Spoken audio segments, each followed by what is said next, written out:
Mutual ফান্ডে investment করেছেন না স্টকে, এসআইপি না লামসাম, গ্রোথ না ডাইরেক্ট, গ্রোথ না ডিভিডেন্ড, কোথায়? লাইভ মিউচুয়াল ফান্ড কিভাবে ইনভেস্টমেন্ট করা যায় সেটাও আপনাদের কাছে শেয়ার করব আজকে।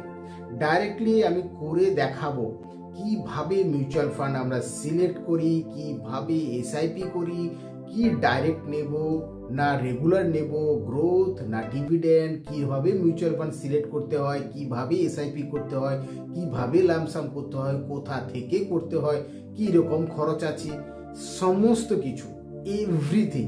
এই ভয়টা যেন মনের মধ্যে একদম না থাকে। ভেরি সিম্পল, খুবই সহজ।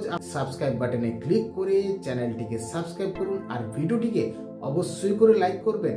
মিউচুয়াল ফান্ডে আমি যদি এসআইপি করতে চাই কিভাবে করতে পারি, এসআইপি করতে চাই আমি কিভাবে এসআইপি করতে পারি, যে কবে এসআইপি করতে চাই, মিনিমাম এসআইপি 100 টাকা। আমাকে ফার্স্ট সিলেক্ট করতে হবে মিউচুয়াল ফান্ডের টাইপ। ইন্ডেক্স ফান্ডে আমি ইনভেস্টমেন্ট করতে চাই, তো ইন্ডেক্স ফান্ডে গেলাম, ইনভেস্ট নাও।